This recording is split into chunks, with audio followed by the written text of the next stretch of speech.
YouTube, what is up? This episode with Sahara Rose is a must listen. Before we jump into this episode, make sure you subscribe, make sure you like it, leave a comment, make sure you tell us your favorite part of what you enjoyed. But this is about discovering, not so much finding, but discovering, and the keyword is remembering your purpose. Sahara and I she blesses us with wisdom, perspective, and love. This conversation is so fun. We even talk about, past lives, karma, the nuance of our purpose and how we have multiple purposes and how they look different for all of us. But this is a beautiful conversation. I'm excited for you. Cue the intro and let's go.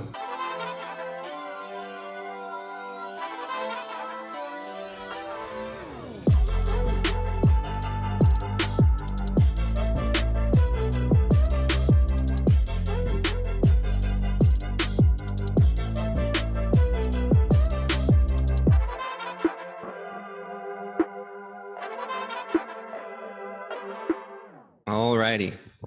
Sahara, thank you so much for being here. How in the hell, actually, I heard someone start saying instead of how in the hell, how in the heaven, which I thought was funny and cool. But either way, just thank you so much for being here. And I appreciate you so much in your presence because I know your time, your energy is sacred. So thank you so much for being here. Thank you so much for having me and for reaching out. I'm so grateful to be here. So before we go a little or way deep, I think it's important as for people who haven't heard the word dharma, or they've heard the word dharma and don't know what it means. What does dharma mean? So the word dharma has over 16 So the word dharma in Sanskrit has over 16 different definitions, but the most ancient definition of it is your soul's purpose. So the big reason why you are here, and I like to think of it like your mission statement. So a company's mission statement is, for example, we are here to merge together two different cultures. Or your personal mission statement could be, I'm here to raise consciousness or bring beauty to the world or connect women back to their bodies, etc. But underneath that mission statement are all of the different services. So these are different careers you can have, roles you can play, projects you can work on, ways that this energy can express.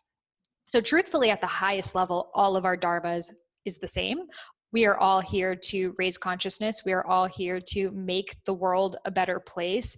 However, the unique way that Source expresses through us, through our personality, our upbringing, our obstacles, our childhood, all of these different elements that make us us, give that fractal of light a direction to point to. And that really is what our dharma is. So I like to think of it as the unique frequency that only we can bring to the world.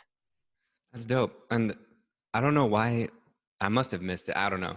But because I've heard you obviously talk about this, but that hit me in a different way because ultimately we all are have the same purpose but different. And when you talk about like the fractals, that's super interesting. I'm curious when you're out in the world talking about these things, and I know our world is different than, typical worlds. But when you talk about like the fractalization, how do people respond to that? Just generally. I mean, that's actually the first time I expressed it in that unique word form right now that came through. But, I can just feel where a person is at, and then I will speak to them. So if I'm on Good Morning Milwaukee, I will not talk about dharma in that way. I'm more like, it's just your overall mission statement, right? That I think that's something everyone can understand. So I always just speak to the level of consciousness that someone is at, and I could feel that you were going to get that vibe. Well, thank you. That's cool. How many times a day do you get the question, how do I find my purpose? Interestingly enough, I really seek to empower others. So the messages that I get are no longer, how can I find my purpose? The messages I get from people are, I'm living my purpose, and here's what I'm understanding. And I read your book, and now I got offered a job as a radio host or whatever else is happening. So I think people can feel, because I am not here to no one can know your purpose. I don't know what your purpose is. I'm Mhm. still only remembering my purpose as I walk through this Yes. path of life. So I seek to empower people to know that it's not even finding your purpose, it's remembering your purpose. You already know your soul's purpose. You just have all of these layers and conditioning that you have held on to that have caused you to forget the truth of who it is that you already are. So when we strip ourselves and we're like, hey, what's this hat, this limiting belief I got from my childhood, this Mhm. jacket, this fear that I will never make it as an artist, or these socks which say only if I do finance I'll make money. When we strip ourselves from all of these, we're like, wait, I have already been the sun, and I have for whatever reason forgotten. Oh, damn. Okay, this is so good. I'm glad you're already going here because, yeah, this is awesome. So, ooh, there's so many things I want to go to, but it'll flow perfectly. Um, let's just start with the sun, because when you said, I forgot that I was the sun, like, whoa, I touch on that because, yeah, that's an amazing statement. Mm. So I believe we're so much more than human beings, but we're really sun beings. And to me, the sun is the ultimate muse. It shines its light regardless of whatever direction or person or thing is in front of it. It just shines its omnipresent light in all directions. And that is the truth of who we are. We are the Hmm. sun. We are living embodiments of that radiance. And it's like a candle that when I activate my internal flame, I can pass that flame on to you, but then your flame, it's not coming from me. It's its own individual flame that can then go on and activate the flame of others and others and others. So when I remember my sunlight, I shine my light on you, and you may be a shadow to be like, screw you, I hate you, why are you shining so brightly, and be super Hmm. triggered by it. And that's often what happens right before we're like, oh wow, it's so blinding for me because it's reminding me of what I have been forgetting, what I have been afraid of. And then when we are able to overcome past that, we're able to remember the light that is inside of us. And then it creates this beautiful domino effect. So that's why, whenever I'm lost or confused, I just ask, what would the sun do? And it's always Ooh, my guide forward. that's dope. And I like to go back to the previous question when you said how you no longer get DMs about how do I find my purpose. I think that's so important. And that says a lot about you too, of like what you're embodying. So just, I want to make sure I acknowledge that. Like that really does, because so many coaches or healers or whatever you want to call us get stuck in that loop of we want to be of service and quote unquote fixing people. So like for real, that's like major props to you that you're getting those types of messages and like your like embodiment in that area. And it's super. So when you say remembering, that's literally, that's like, that's me too. Like that's what I say. And like I have a retreat coming up that's called Remember Your Truth. So I'm just preaching to the choir, but I'm just I'm just hyping you up, I guess. But I'm loving the combo. But so with you personally, if we were to go back to one of your first moments or a key moments that you remember, because it is a practice of feeling that fear, embracing it, navigating it. And I know you've had different quote unquote lives away from here and also in here during different purposes and stuff like that. But in this current life, and then are you down to talk about past life stuff? Mm-hmm. Sure. That'd be dope. So in this current life, what fears have you navigated into this now moment? So I believe we were each born into the microcosm of the macrocosm that we came here to solve.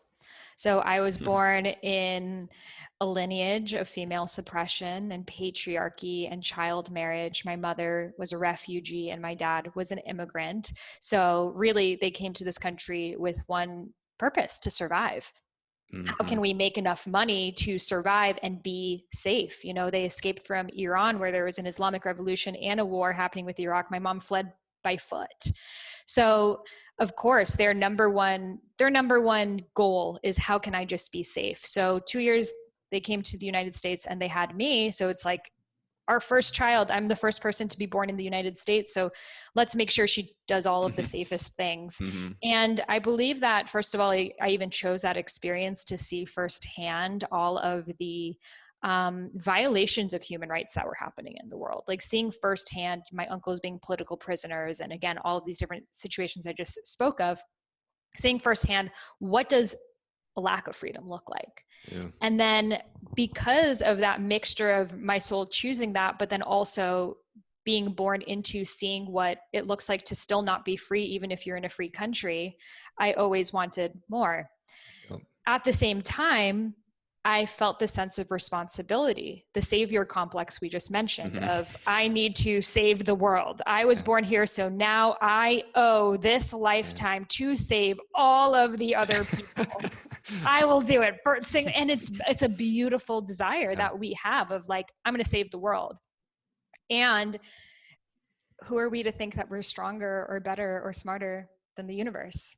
You know? So I was on this journey of saving the world, and I moved to DC. I went to George Washington University, and I was studying international development, and my goal was to be an international human rights lawyer. I was volunteering. I was the president of Amnesty International, like very deep in the human rights space.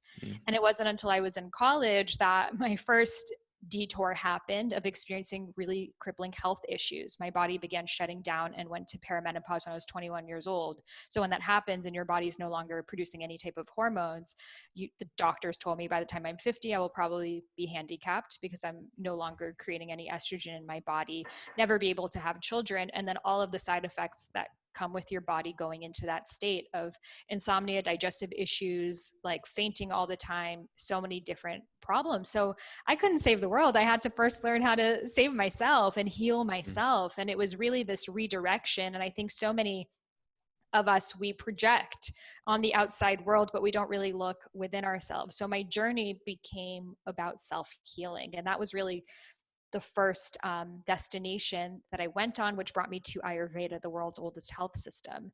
Now, in my process of studying Ayurveda, healing my body, I was living in India for 2 years, studying to become an Ayurvedic practitioner and falling in love with this ancient healing science.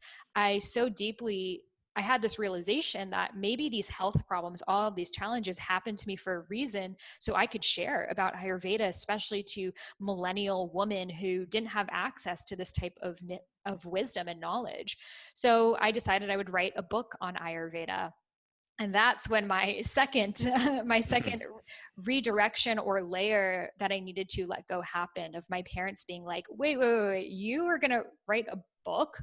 You don't even have a book deal. You're not a doctor. Like, who do you think you are? How are you going to make money doing this? Like, you're delusional. Like, this is not okay. You cannot do this. Like, you need to get a normal, stable job. And to really break it down, did they call you delusional? Oh, a loser, failure, scum, disgrace. They said that verbatim. Verbatim, yeah. Wow. And it got worse and worse and worse until my father disowned me. And he said, you are dead to me. I want nothing to do with you. I gave my whole life to try to give you a stable upbringing, and this is how you repay me. Damn, so to them, it was the ultimate betrayal that I am doing against them, to be in India and studying this thing that they think is a pseudoscience. They don't even understand what I'm doing. And it was their deep fear of me making the wrong choice, that they were saying these things not to hurt me, but because they thought that maybe this would cause me to change my mind. You know, maybe if I were just firm enough with her, we say these things, then she'll wake up out of this hippie fantasy that she's having, that she has this purpose. No, you don't have a purpose. Everyone hates their job. Who do you think you are? So this was a really tough time in my life because I didn't even know if it was true. Like, I didn't have any evidence that I have a purpose. I didn't have any evidence I would quote unquote make it. I didn't even know what the path looked like. So shouldn't I just follow the very people who raised me, who, you know, are the people who I have been brought up to make happy as children? We're taught to get that parent stamp of approval. Or is this deeper desire in my soul that is so curious and yearning to take this different career path of writing a book? Is this here for a reason? And it wasn't an instant like, that's it. It was a dance. Like, sometimes I would be like, you know what? It's too selfish for me to live my purpose. I don't want to ruin their lives. I don't want to cause so much pain and suffering for them. So I'll just do this as a hobby and, become a real estate agent or something. And that'll give me enough time to just like read Ayurveda on the side. And then other times, like seeing people living their dharma and living their purpose, and knowing that the biggest regret that I would live with is to not give this a try. And I think for me, I had to get to that level of being disowned by my own family Yeah. because it required me to become free. Because in that moment, I realized that I was always living for their approval, even though it was this unconscious way. And here I am now dead to them. So I have no one to live for but myself. Wow. So, I mean, that's incredible. What is your relationship with them now? So it was a journey. It wasn't like oh great, now you got a book deal. Like we're totally all for it. Like it was still a journey because they didn't understand who I was becoming. And I think that sometimes when, a child or even a partner of yours is changing in a way that you don't know them, Yep. you're trying to hold on to what you want them to be. So it was almost like this getting to know your child for the first time, which is really an everyday process because we're always changing. So it was a journey. However, in writing Discover Your Dharma, I shared this story publicly for the first time. And I had so much fear around sharing it. I'm like, sometimes I would write it and I'd be like, you know what? I'm just going to take this out. It's not worth rocking the boat. I don't even know how many years they have left. I don't want to go another 2 years of not speaking to them. Let me just take this out. And then other times thinking, how can I even talk about discovering your dharma if I don't fully share my own story? And it's tough because your story is one thing to share, but when your story is tied with other people who don't want their story to be shared. So me writing the book was, I think, kind of like the final healing that needed to happen around the situation. Because when you write about something, you have to see it from all of these different angles, from my parents' angle, from sources angle, from all these different angles. And then knowing that they're going to read it and their family and friends and all the people that they care about are going to read it while staying true to myself. So when the book was coming out, I like wanted to talk to them about it, but also I didn't want to ask them for permission because I knew they would say no. So finally, when it was like about to come out, I was like, here's the book. And they were not reading it. I was like wanting them to read it so they would like see. And then I just had to tell them what's in it. And they were upset, they were upset. Why is this in here? Like, why don't you talk about all the times we sent you to summer camp? I'm like, that's not what I found my dharma, but I'm appreciative of it, But, parents always want, it's like, I think especially that generation, shadow work is not really a thing that people talk about. You don't talk about the hard times. Like, you only talk about the good things happening. So they're like, why are you so negative? You always focus on the negative versus like for us, we see it's in those. I'm like, I'm the most grateful out of everything you've ever done for me for not believing in me in those times, because it caused me to believe in myself. So now they are proud of me and share the book and have come around it. But it was, a 7-year journey for that to happen. Wow, that's wild. I mean, because when you share the story, right, it sounds so inspiring. But when you're actually in that moment, it's easier said than done. Right. And like when you say, like, when you talk about your situation as far as, coming from 2 immigrant parents, and like, it's so like that pressure to, I mean, for them, right, it's the feeling of being safe and all the things, their own fear or whatever. But how did you, and you said it took them disowning you to feel free. That's very powerful. But even at that point, it's still like, you still have to make the decisions. And was it just what you said of like, you can't imagine not doing it and like being at the end of life? Is that the main thing? Or what else was just like that catalyst to make you actually keep going foot after like step after step? Well, one of the things that really was eye-opening for me is, sometimes we take advice from people, but then we really look at their lives. And I'm like, wait, would I even want to be living like my parents are now? They definitely are not living their purpose. Like I'm so grateful for everything that they've done for me. But, my dad is miserable and is mad at the news and is mad at what's happening in the media and is in victimhood so often. So would I want to take my life advice from someone who is embodying in this way, even though he for sure has a dharma and this greater purpose, but that's not really what's on his mind. So having that first realization of like, am I taking advice from people who I would want to live a life similar to? And it was really helpful for me because at this time from India, I bought a one-way ticket to Bali. And in Bali was the first time I saw people who were like, you know, ecstatic dance facilitators and like tantric life coaches and like all of these different things that I would ask everyone, I'm like, do your parents know you're here? Like, are they okay with you being here? Like, what do they think? Like, because it was so mind boggling for me. I had never seen anyone taking these completely alternative paths that they were just creating. It wasn't even a job to apply for. So when I really tuned into it, and all of them were saying the same thing, like, you can't hold yourself back to try to make your parents happy because you're never going to make them happy. You keep going to try to limbo this way and limbo that way, and they're still going to find something that's wrong. So when I saw these people, they may not have had all of the money in the world, but they definitely were proud of the existences that they were living. And they were all pointing me in that same direction. That was helpful for me to see, you know, maybe there is some truth to this. And what about, so referencing past life stuff, well, actually, before we get to that, did you feel different as like a kid growing up? Yeah, so I was definitely extremely psychic as a kid. You know, as a child, I grew up in Boston, you know, by Salem, Massachusetts, which is where the Salem witch trials happened. And since I was a kid, I was obsessed with Salem and the witch trials and witchcraft and like all things, you know, Wicca.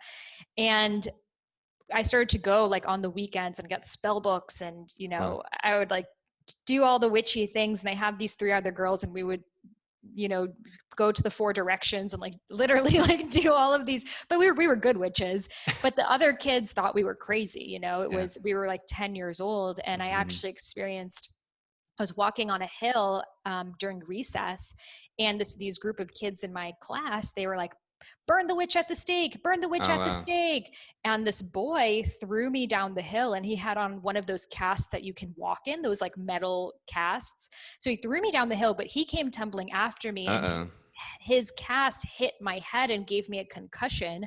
So I, you know, became unconscious and rolled all the way down this hill. And I remember waking up and just hearing them laughing. And I just was alone at the bottom of this hill, and I knew I just had to get myself up and walk to the principal's office and just go home. And it's crazy because the teachers, after that happened, they were like, well, you know, Sahara's scaring the other kids. So, you know, she needs to be separated from those girls, and they're up to no good. And we were the ones wrong. Right. And in that moment, I realized it's not safe for me to be a witch. It's not safe for me to be magical and mystical. And that really took away a lot of my powers. I would see so many more things before that happened, but I think I just, you know, had to relive essentially being burnt at the stake in that way. And it made me close up. And it wasn't until practicing yoga that became a new avenue to spirituality to me. But I think the reason, you know, I've had many past lives in, you know, obviously Ayurveda and yogic sciences, but it felt like the safer way because it was like a science and like a body practice and discipline, but it's really all bringing us back to the same source. Yeah, that's fascinating. What's like the latest story or belief you've uncovered? Because when you talk about like all these things, whether it's, you know, a past life or from this childhood, I mean, because I'm always remembering, right? Like I'm always just like, holy hell, you know, just like, oh my gosh, what's the latest thing, if you feel comfortable, or like whatever you want to share about like the latest, because you share all these, like all these are amazing stories. So after you share this, I would love to hear, what has your practice been like to uncover them, and then to whatever you want to call rewire, remember, reframe. We can use remember though, because that's our lingo. So what I have been uncovering in my current life is toxic productivity. You know, we talk so much about toxic positivity, and I feel like the next thing is this toxic productivity. Because of quarantine, so many of us, we went to whatever our, you know, trauma responses are. For some people, it's denial. And for some people, it's being hyper productive and like working all the time. And I went that direction, probably, you know, connected to the same parental approval, perfectionism strains.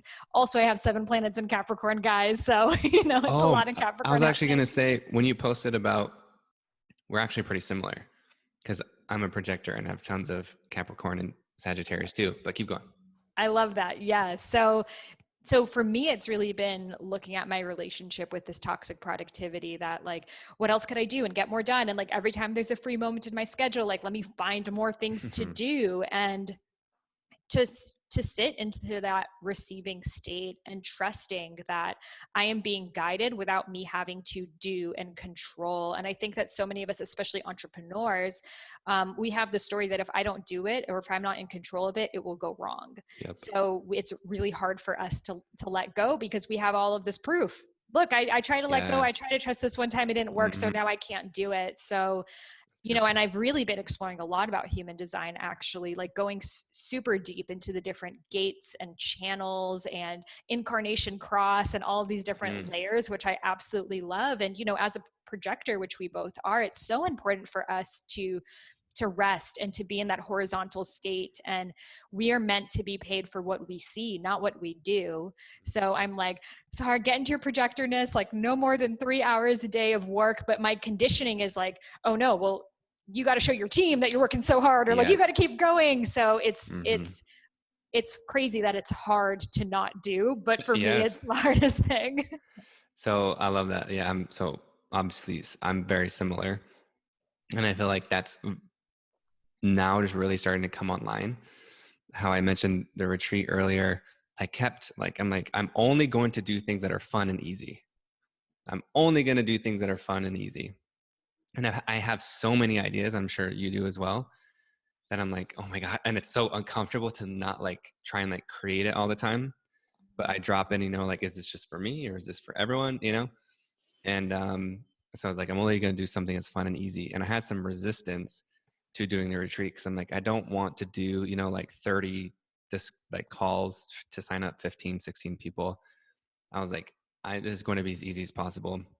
So it's 2 days in, like a third of the way signed up, and like I haven't talked to one person. It's just been through Instagram and like application things. And so that's starting to come online. But there's this cool metaphor I like about projectors, with a mentor I worked with last year. She said projectors are like spiders. Have you heard this? Mm-mm. So, which when I first heard spiders, I'm like, what? But you're like, what? Yeah. But so if you think about it, projector, like how most animals, like a lion, right? Probably like a manifesting generator or a generator, literally goes out and gets the thing and brings it back. What we do is we literally build and create this beautiful web. And then we literally just go back and sit and wait. And then other people will see that, right? And that's when, quote unquote, whether it's the money or whatever it may be, is like we are creating, we are observing, we are like taking care of ourselves. We're not necessarily, quote unquote, hunting per se and going out there and doing, but we build this beautiful magic thing and let people come to us.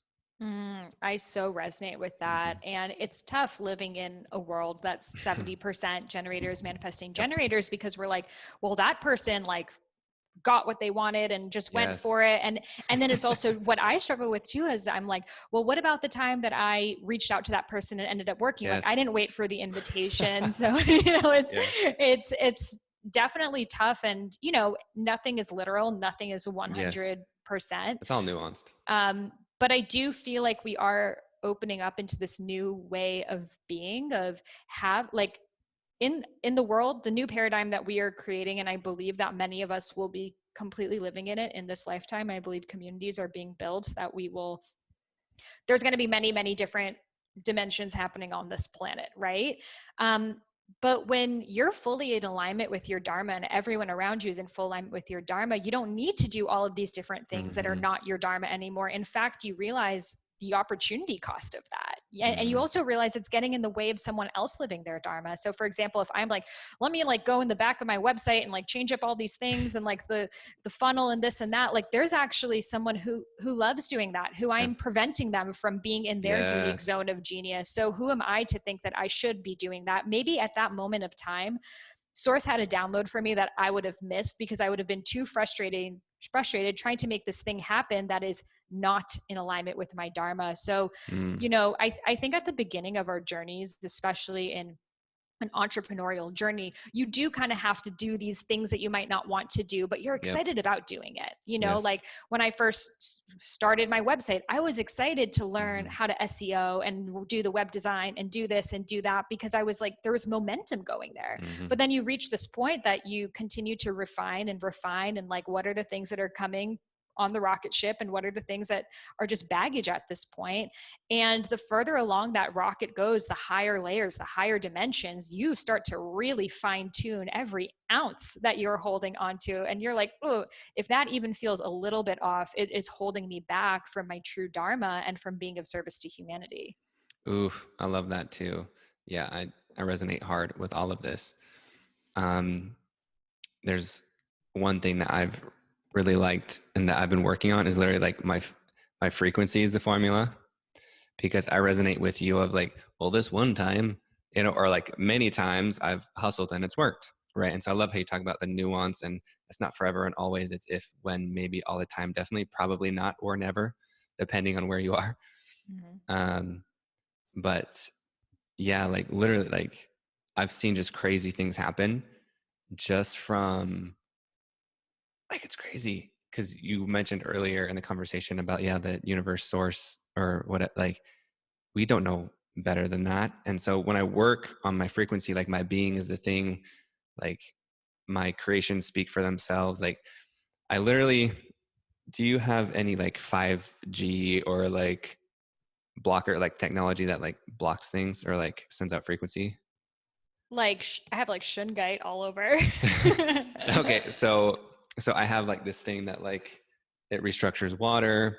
It does a whole bunch of stuff. But so Like those I triangle things. almost, this one is like a oval.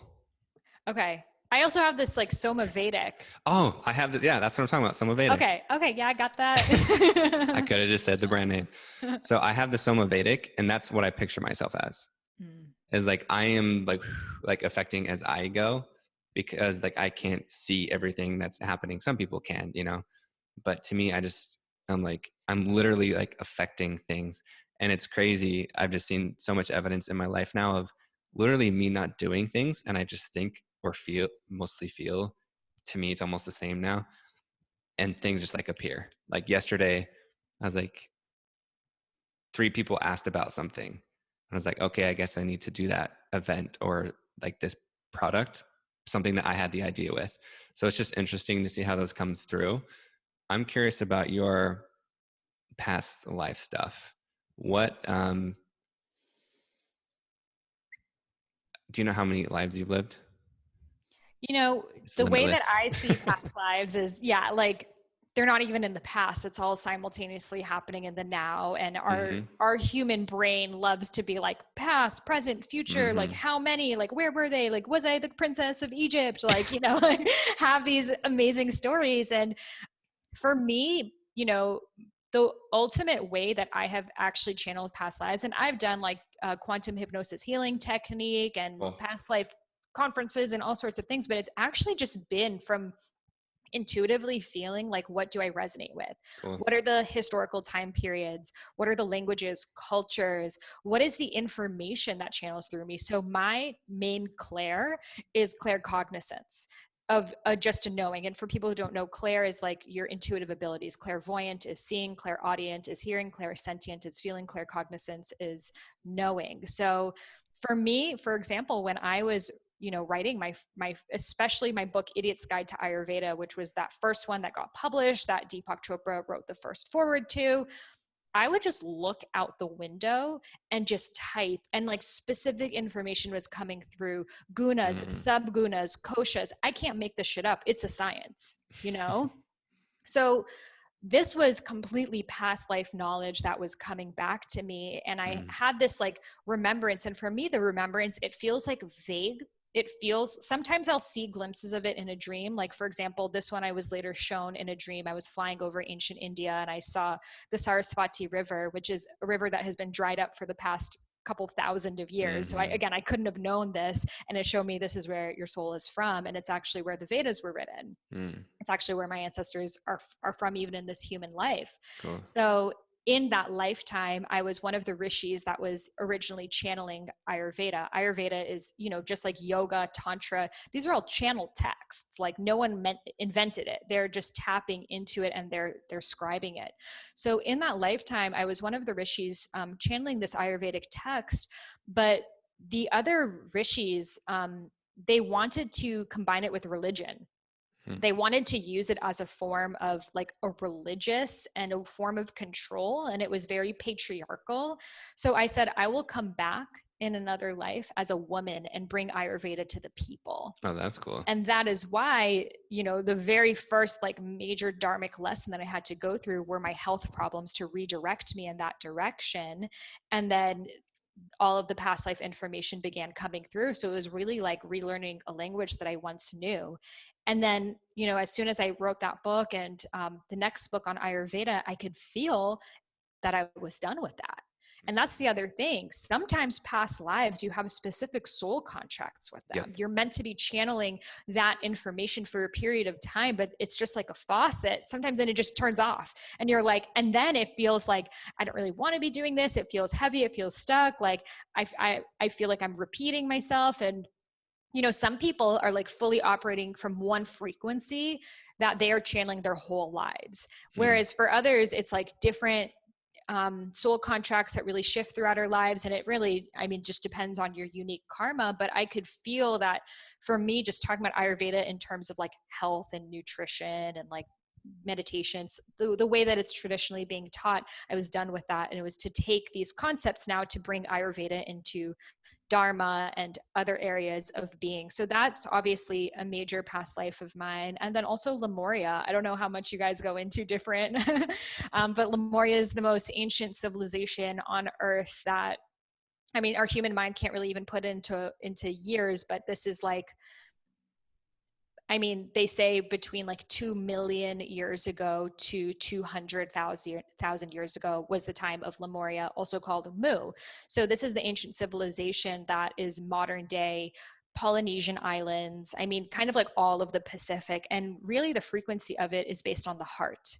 It's based off of connecting with our land and our tribes and our earth. And it was a very feminine frequency. And so the way that I remembered this life was I was actually looking at this oracle card deck and there was a Lemuria card and I just stared at this picture for, I kid you not, 2 hours. I was like, I know this place. Like, this is my home. Like the waterfalls and like the rich land and the turquoise waters. And I always have this, like when I think of like what is my dream in this lifetime, it's to be in the jungle dancing with like swimming pools and we're like drumming and just like fully in our bodies. And I just have this like yearning to be back in this place. And that's really the Lemurian frequency. And long story short, I got into this situation with this other fellow Lemurian sister that we had to relive the sinking of Lemuria, that she was ready to teleport to Atlantis because when Lemuria was slowly sinking, and then some people decided to teleport to Atlantis, which was like the new civilization coming up based off of science. It was a lot more masculine and rational, and it's like modern day Ibiza, Greece, like that area. And we both had the exact same dream of this happening on the same night, but and this was also while like all of the George Floyd stuff was happening last year. And there was like some stuff happening with her and I actually about that, of like me being super activist and like this, and like her being just taking a different stance on it. And in that dream that we both had, she was teleporting to Atlantis and she was like, come, Lemuria is sinking. We got to get out of there. And I was like, no, I got to help the people. I am not leaving. And I ended up dying in that lifetime. And I was replaying it because I'm an activist. So I was like, just so all in that I was like also hurting myself by doing that, by letting go of everything else in my life. So oftentimes our past lives, the lessons from them can replay in this lifetime for a higher perspective and to see, are we going to loop into that same karma again, or have we fully completed that cycle and have moved on to greater lessons? Now, I don't take the same stance as Buddhism per se, that like you have X number of lives and then you're done as a human, you did your job, now you're just a soul and you're like out of the suffering of being a human, because I see that as a really masculine way of looking at it, that like being a human sucks. Being in a body, like I just need to get out of here and like just like be in non-dualism again. And there is a beauty in stillness and nothingness, but I also think that we are here to bring heaven to earth. It's not about just like doing our karma and getting out of here. It's about the very things that we are seeking. How can we bring that into this dimension? At least that's what I feel like my lifetime is really about embodying. Dang, I love that. So you touched on so much without me even asking about it, which I love. Because I was going to ask about karma, I was going to ask about karma, and you touched on how it has influenced you, right? Because how back to the Egyptian days, right, of how you had to get sick to literally bring that in. And why I wanted to talk about that is how important it is for our purpose and for our dharma, like in this current lifetime, in this present moment, in this now and earth that we are. And I'm curious, like for you as an activist, and then also like looking at someone, when you mentioned your parents, and there's so many other people, living in victimhood. And why I'm bringing this up is like how I'm curious to hear your perspective on how past lives influence that, and how karma influences that, and how that balances out with like activism. And I'm even curious like how your activism or any other ism has been redefined for you as you've gone more and more down this path. Yeah, I love that. Well, I think the 3D understanding of activism is there's something wrong with the world and I am going to fix that thing. Yes. And I was totally in that. And there are so many things wrong with the world. There's genocides happening and there's sex trafficking, Yes. and there's like all of these horrible things that are real. Mm-hmm. And then we could take that totally other approach of everything is perfect as it is, so let me just be and it will resolve itself. It's playing out its own karma. But that also doesn't sit right with me, because we have free will. We have the ability to create change. So like we are the gods and goddesses that we have been waiting for. So we wouldn't have been given the ability to create solutions to these problems if we're not supposed to do it. So I think that we see some people that are only caught in the 3D, in the doing. And then some people, when you learn about spirituality, you get purely caught in the being and the, the spiritual bypass and all of that. And it's a dance. And I think every person's relationship with activism is going to be different. For some people, it's going to be quite literal activism. For some people, it's more of the frequency. I know some people who I genuinely believe their highest activism would be to remain in meditation, to be holding that grid and that light frequency, because it's helping so many people that way, even though they're never even communicating with people. And like every time they're like, I feel like I'm not doing enough, I'm like, please, like keep holding that grid, because we need, like Matt Kahn, for example, like people like that. We need people doing that.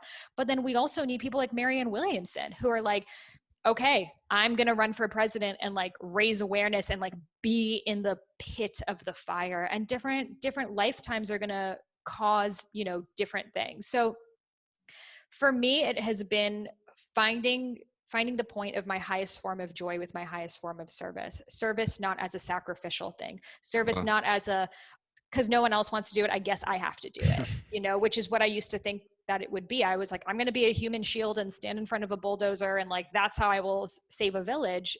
I definitely never thought I would live this far, because I always knew I was here to be of service. But how far could I be of service if then I'm gone that one time the bulldozer came over me? And I've also realized that, feed a man to fish, teach a man to fish, feed him for a day, teach him, you guys know that phrase.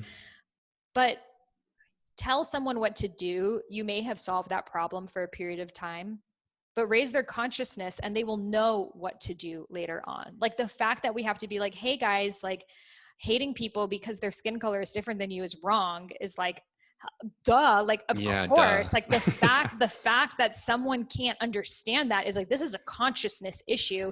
And then we're gonna have to advocate for Black lives and Asian lives and Middle Eastern lives Yeah. and then Latin American lives. We're gonna have to do this for the forever. Gay lives, this lives.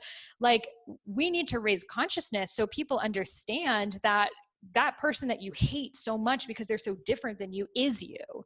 And that way, that's also going to trickle into how they relate to their environment. Their environment is you, your children are you, and so many other things. So I realized that my highest way of being of service is to help raise consciousness, which I think you have found a similar way. I think a lot of people listening to Hmm. this podcast have found a similar way.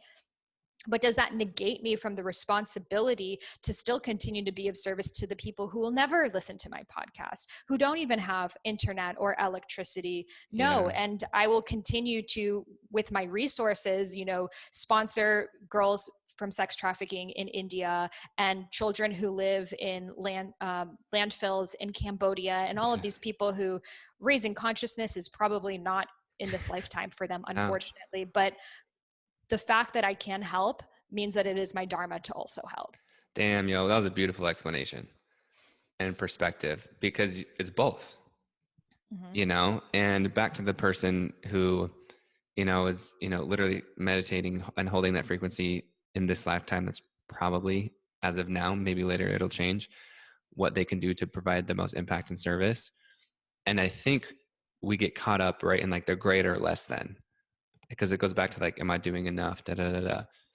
And our purpose or purposes, I change, and adjust. So what are your thoughts or words of wisdom and feelings for like people who are thinking, am I doing enough? So, our purpose is going to shift. Guaranteed. Dharma is a mountain range. The first summit, you've never climbed a mountain before. You don't even know what it's like. You don't even know if there is a summit. You don't have the right shoes. You don't have the Yeah. tools. You don't have the stamina. And it feels really intense and scary. But you climb that first summit, you get the tools, you get the strength, but then you realize it's a mountain range and it continues to unfold and evolve. And that's why I think of the path more like a spiral than a linear sequence, because if you think of a spiral, we're going to look at our childhood and our past lives and our purpose and our relationships and all of these things. And then guess what? We're going to go back to them again and again and Mm-hmm. again and again. And it's going to continue to deepen and deepen for as long as we're alive. So as long as we're alive, you're going to continue to find more layers of your purpose. And to live your dharma is just to honor the expression of truth that you are at this moment, because your truth can and will change as you are exposed to new sides of yourself and exposed to new elements of the world around you, because nothing is ever the same. So to hold a peg in the ground and be like, well, this is my one purpose, like that's it, Mm-hmm. like I already branded myself like that, so I can't Yes. rebrand, like, Yes. it's like, to not honor that is like being a lion trapped in a cage. It's to pretend that you don't have all of these other abilities and gifts that are waiting to evolve. So your purpose is going to change. There is, however, a red thread that connects them. So, let's say your purpose, for me, it took me from like literal activism to healing to dharma to like embodiment, but really the thread of it is still the same. It still is helping people in this unique way that only I can, right? And that's really what your dharma is. For someone, it could be to bring beauty to the world, and they may be a graphic designer, and then a wedding planner, and then a Mm-hmm. florist, then an interior designer, and then a hairstylist, but they've always been bringing beauty to the world. So it's to not be so attached to the physical manifestation of it, but rather to notice, well, what is the connectiveness between everything in which that I'm doing? And that's going to connect you to where you're going to go moving forward. And to the question of, well, am I doing enough? It's both. I think collectively we are not doing enough, and I think collectively we're obsessed with, am I enough? Yeah. Right? It's this feeling of I'm not enough, but then we take all of this energy into I'm not enough, when you could have just like gave a $5 a month donation, and that's still more than the majority of what people are doing. So there's always more that I don't think the 99% of Americans at least are like at their cap of being of service. I don't think so. We could volunteer, we could do more things. Like, we always have excuses, but how much time do we spend on social media? But this feeling of am I enough? that is something that 99% of people are dealing with. And the solution is to go into the being of service. You know, Marianne Williamson says sometimes you just need to put your tears on a shelf and go out there and help the world, come home, cry again, and do it again, you know? And sometimes we get so caught up into like, I need to have the perfect way of being of service, and not until I have all of the different facets of it, then can I go out and do it. But it's really in the being of service that you get the feedback, and then it shifts and it maneuvers. And yeah, I love that. Have you seen the movie Soul? Yes. Have you, because I mean, that literally, right, is about dharma and Mm-hmm. purpose, and how at the end spoiler alert if no one's watched it, but how he essentially becomes like so like pigeonholed, right? Like so obsessed that it becomes like when he actually does it, it doesn't taste as like sweet as he thought it would. Mm-hmm. I love that movie so much. It's such a Mm. great one. I'm like, wow, like imagine if, you know, we watched those kind of movies growing up instead of like Aladdin and Little Mermaid. Like the girl doesn't even have a voice. We're like, she's my hero, you know? That's actually a good point. I've never thought of. She literally doesn't have a voice, and we're Yeah. like, wow, It's the like men subliminal. love you if you're silent, you know? Wow, I've never even thought about that one. Yeah. So it's beautiful. And it really does show that consciousness is raising. And what I loved about that movie, it's like, you being of service is also you just being in your state of flow. Like him playing the saxophone is Yes. providing a gift for everyone that gets to experience the melodies that are coming through him. Like when I see a street performer like doing their breakdance and they're in that flow, like that lifts me up. And that has that ripple effect for how I show up with the barista, and then how that Yes. barista feels when she goes home from work, and then how her boyfriend feels because of the relationship, and how he treats his mom, and how the mom's lifespan ends up, right? Because that guy was breakdancing. So when we can realize that you shining your light is your highest way of being of service. Dang, yeah, I love that. Because yeah, we get caught up in and speaking for myself when I say we, is like this thing is why I'm important, or like, you know, quote unquote, helping people with overcome fear. This is why I'm important, or, you know, but it's literally who I be. And that is like the power, literally going back to like the Soma Vedic thing. Like that's what, like, it's changed so much for me of just like literally just like how I show up, like the frequency, the consciousness, and like it's such a cool feeling. It's easier, it's more powerful. And just yeah, just to touch on that note of literally I just being in the flow of like playing that sax, like being in that, just being it. Yes, he's doing something as well, but he's literally being that thing, and like that's the ripple. Mm-hmm. Yes, I call this the sacred doing. And this Ooh. is where you're so deep into your doing that you are being. And when you're also so deep into your being that you can't help but do.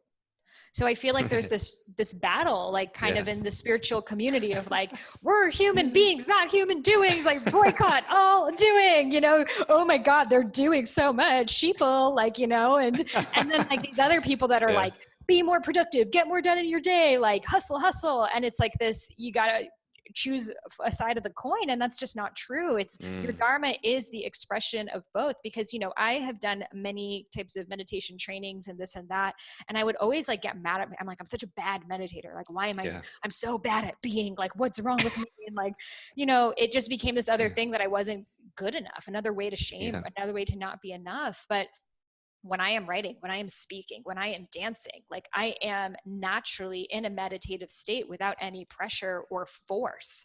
And that's really what meditation is all about. Like there's this interesting conversation between Osho and Maharishi Mahesh Yogi, and it's this long debate that they were in like back in 1969. And what Osho was saying was meditation cannot have a technique, because as soon as there's a technique, it's not meditation.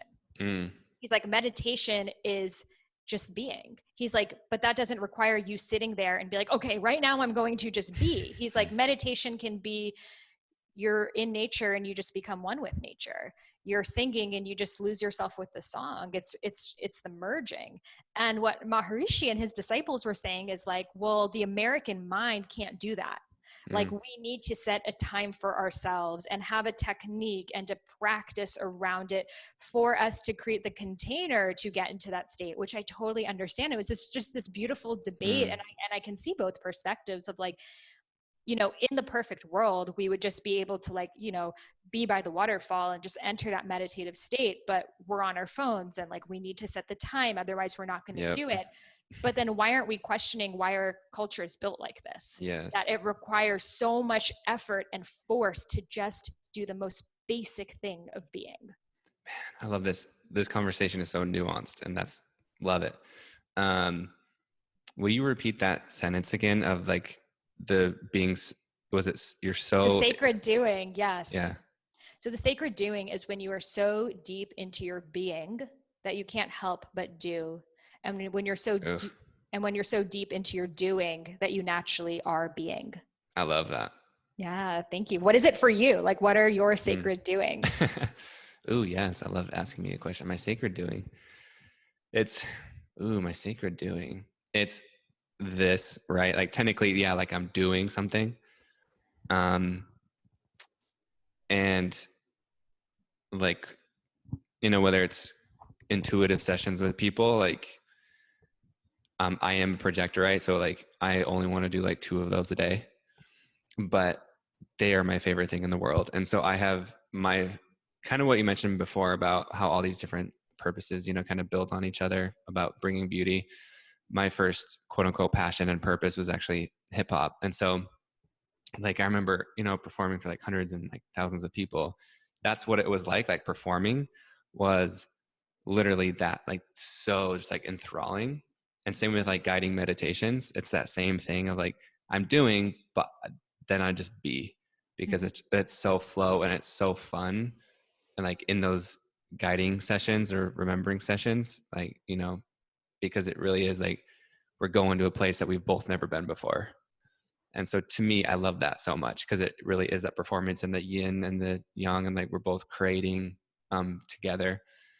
And so I love that so much. And I wanted to know, when you're talking about, I know people say Lemuria or Lumeria.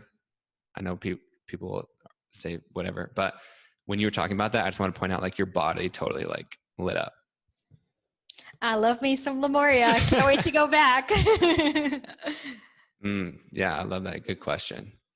And I was talking to someone yesterday at my apartment, and I imagine, when you talk to people like in Miami, just, random, not random people, it's, when they ask you what do you actually, when people ask you and you meet them for the first time and they're quote unquote civilians, what do you tell them that you do or be?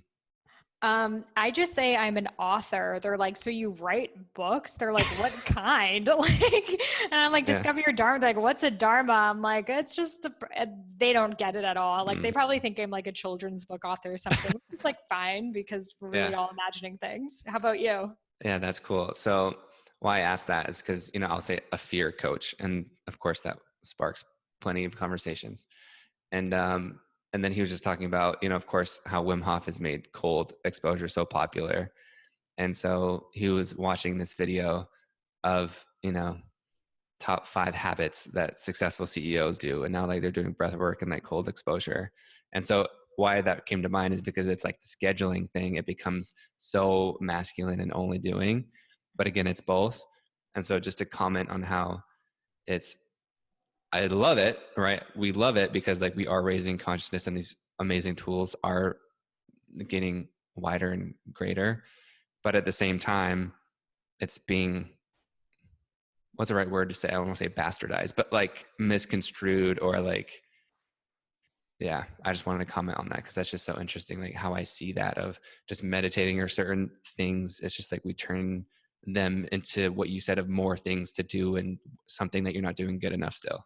Right. And I think we will approach anything at the consciousness and the mindset that we're in. So and then it will naturally shift. The breath work will shift that. The cold, all of these things will shift it. So it's already going to change with you just doing it. But I know, so many people, they're like, I need the perfect morning routine. Okay, I got to Yes. wake up and journal for 10 minutes and then breath work for 10 minutes and then this and then that. And like, they're doing all of these things, or like driving around LA and they're like late and they're so nervous in their cars to like make it to the drip IV session, So it's like, maybe if you just like sat on a bench, you would be way more calm than what you think this drip IV will get you to.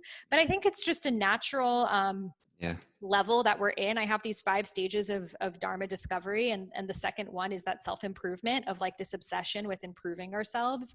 And it's very natural because when we realize, oh, maybe my mindset isn't at the highest level, or my physical health or my focus, et cetera, it's very natural to want to improve it. But then we reach a point that we realize I am not a mind and body to improve, but rather I'm a soul to know. Ooh, one more time. That's a good quote. I'm not a mind or body to improve, but rather I'm a soul to know. So instead of trying to fix ourselves, we shift our focus to getting to know ourselves. And then it becomes less about hacking and more about remembering. Damn, that's so good. Yo, I knew this was going to be good, but this completely just like, woo. I love it because I normally can't enter these realms with a typical podcast host. Normally it's like, stage 1 Dharma, which is beautiful and great. But I enjoyed this conversation because I think a lot of people are craving, I'm sure people who listen to this podcast right now are craving to go deeper and like, what does it really look like in practice for us, at this point? And to like open up that lid and show people we're always still learning and deepening. And it does get easier. Like it gets so much easier too with time. Yeah. Will you talk about, because that's even one thing going back to, like being projectors and hustling, like, and like hard work and everything.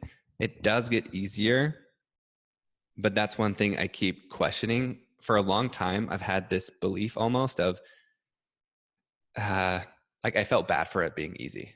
Mm-hmm. So that was one of my stories is, it's not worthwhile if it's easy. Yeah. And even love my sister, again, different dharmas, different, whatever. But she used to say like, everything comes so easy for Ben, money, like school, whatever. And so naturally, right, I don't want her to feel less than or bad. So I'm like, okay, well, but I still want it to be easy. Like I love that it comes easy. Because you're in alignment with your Dharma, you're living in the state of Kriya, which is the effortless flow, because the universe is propelling you in the direction of your Dharma.